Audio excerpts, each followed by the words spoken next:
Hello hi అండి, welcome to చిట్పట్ cooking channel. ఈరోజు మనం బేకరీ స్టైల్లోనే ఇంట్లోనే ఈజీగా వెనిలా కూల్ కేక్ ఎలా తయారు చేయాలో చూద్దాం.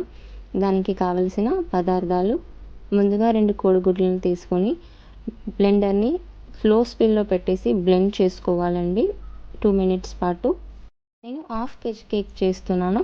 దానికోసం 1 కప్ షుగర్, 1 కప్ మైదా షుగర్ ఈక్వల్ క్వాంటిటీలో ఉండాలి. ఇప్పుడు షుగర్ వేద్దాం. షుగర్ని నేను మిక్సీలో వేసేసి పౌడర్ చేసి వాడుతున్నాను. షుగర్ ఒకేసారి వేయకుండా మధ్య మధ్యలో వేసుకుంటూ ఐస్ పిల్లో పెట్టేసి బ్లెండ్ చేసుకోవాలి షుగర్ కరిగేంత వరకు. ఇప్పుడు ఇది రెడీ అయిపోయింది. దీంట్లో జల్లెడ పెట్టేసుకొని 1 cup maida, half tea spoon baking powder, 1 spoon cornflour, చిటికెడు సాల్ట్ వేసేసి ఇప్పుడు ఈ పిండి అంతా జల్లెడ పట్టేసుకోవాలి, ఉండలు ఏవి రాకుండా. పిండిని జల్లెడ పట్టుకున్న తర్వాత దీంట్లో 2 స్పూన్స్ ఆయిల్ వేసుకోవాలి, half tea spoon vanilla essence, 3 teaspoons పాలు కాచి చల్లార్చినవి వేసుకోవాలి. ఇప్పుడు బ్యాటర్ని కట్ అండ్ ఫోల్డ్ మెథడ్లో 5 మినిట్స్ పాటు మిక్స్ చేయాలి. దీంట్లో ఉన్న ఉండలు మొత్తం పోయి ఇలా క్రీమీగా బ్యాటర్ వచ్చేంత వరకు. ఇప్పుడు కేక్ టిన్ తీసుకొని ఒక బటర్ పేపర్ దాని సైజులో చూసి కట్ చేసుకోవాలి. మీ దగ్గర ఇలాంటి టిన్ కనుక లేకపోతే మీరు మందంపాటి స్టీల్ గిన్నె కానీ లేకపోతే అల్యూమినియం పాత్ర కానీ వాడుకోవచ్చు. ఇప్పుడు గిన్నె సైడ్లకు బ్యాటర్ అంటకుండా ఆయిల్ అప్లై చేసుకొని ముందుగా రెడీ చేసుకున్న బ్యాటర్ని తీసుకొని టిన్నులో వేసేసుకొని దీన్ని ట్యాప్ చేసుకోవాలండి కింద ఉన్న బుడగలు మొత్తం పోయేంత వరకు. అలాగే టూత్ పిక్ తీసుకొని ఇలా చేయాలి. మైక్రోవేవ్లో పెడుతున్నాను 40 మినిట్స్ 180 డిగ్రీస్. ఒకవేళ మీ దగ్గర మైక్రోవేవ్ లేకపోతే గ్యాస్ పైన కూడా చేసుకోవచ్చు అండి. ఒక మందంపాటి గిన్నె తీసుకొని అడుగు భాగాన ఇసుక కానీ సాల్ట్ కానీ వేసేసి దాంట్లో ఒక స్టాండ్ పెట్టేసి మనం ముందుగా రెడీ చేసుకున్న కేక్ టిన్ని దాంట్లో పెట్టేసుకోవాలి. 40 మినిట్స్ పాటు గ్యాస్ మీడియం ఫ్లేమ్లో పెట్టేసుకొని ఇప్పుడు స్పాంజ్ని 2 పీసెస్గా కట్ చేసుకుందాం. దానికోసం నైఫ్ తీసుకొని మధ్యలో సన్న లేయర్లా కట్ చేసుకొని దాంట్లో థ్రెడ్ పెట్టేసి బయటకు లాగాలి. అప్పుడు స్పాంజ్ అనేది నీట్గా కట్ అవుతుంది 2 పీసెస్ లాగా. ఇప్పుడు విప్పింగ్ క్రీమ్ కోసం అనేసి ఒక బౌల్ 2 అవర్స్ ముందే డీప్ ఫ్రిడ్జ్లో పెట్టేసుకొని తీసుకోవాలి.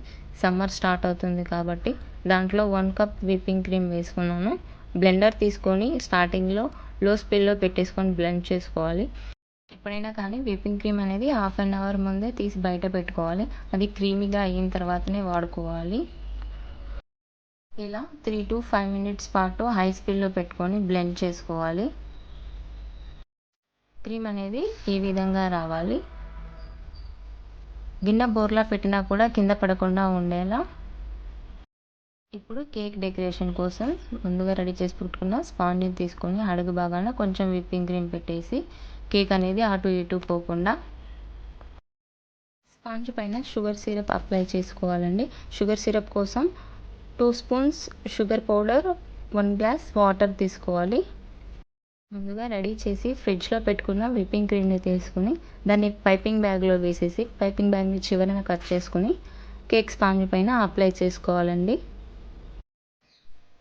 ఇలా అటు ఇటు అనేసి ఇంకో స్పాంజ్ తీసుకొని పైన పెట్టేసి దానిపైన షుగర్ సిరప్ అప్లై చేసుకొని మళ్ళీ విప్పింగ్ క్రీమ్ అప్లై చేసుకోవాలండి. ఎక్కడ స్పాంజ్ అనేది కనపడకుండా విప్పింగ్ క్రీమ్తో మొత్తం కవర్ చేయాలి. ఇలా చేసిన తర్వాత టర్న్ టేబుల్ అటు ఇటు తిప్పుతూ క్రీమ్ అనేది ఈక్వల్గా ఒక షేప్లోకి రౌండ్ షేప్లోకి వచ్చేంత వరకు విప్పింగ్ క్రీమ్ని నీట్గా ఇలా చేసుకోవాలండి. ఇలా చేసిన తర్వాత కేక్ని డెకరేషన్ చేయడం కన్నా ముందు 15 మినిట్స్ పాటు ఫ్రిడ్జ్లో పెట్టి మనం డెకరేషన్ చేసుకుంటే నీట్గా వస్తుంది. ఒకవేళ మీరు 1 కేజీ కేక్ కనుక చేసుకోవాలనుకుంటే దానికోసమని 2 కప్స్ మైదా, 2 కప్స్ షుగర్, 4 ఎగ్స్ తీసుకొని చేసుకోవాలి. విప్పింగ్ క్రీమ్ అనేది ఫ్రిడ్జ్లో పెట్టేసి అవసరం ఉన్నప్పుడు వాడుకోవాలండి. లేకపోతే సమ్మర్ కదా తొందరగా కరిగిపోతూ ఉంటుంది. ఇప్పుడు ఇలాంటి నోజులు తీసుకొని పైపింగ్ బ్యాగ్లో వేసేసుకొని ఇలా షేప్ వచ్చేలా నీట్గా చేసుకోవాలి. చూసారు కదా చూడడానికి ఎంత చక్కగా నీట్గా వస్తుందో, చాలా ఈజీ. ఇప్పుడు ఇదే విధంగా పైన వేసినట్టుగానే కింద కూడా ఇదే డిజైన్ ఇలాగే వేసుకోవాలి. మీ దగ్గర ఏమైనా ఫుడ్ కలర్స్ ఉంటే అవి వేసి కూడా ఇంకా కలర్ఫుల్గా కూడా చేసుకోవచ్చు. పైన నేను చాక్లెట్స్ ఫ్లవర్స్ పెట్టాను, అవి ఇంట్లో చేశాను నేను. చూసారు కదా, బేకరీ స్టైల్లోనే ఇంట్లోనే చక్కగా చేసుకున్నాం. ఇలా చూస్తే పిల్లలకు కూడా చాలా బాగా నచ్చుతుంది.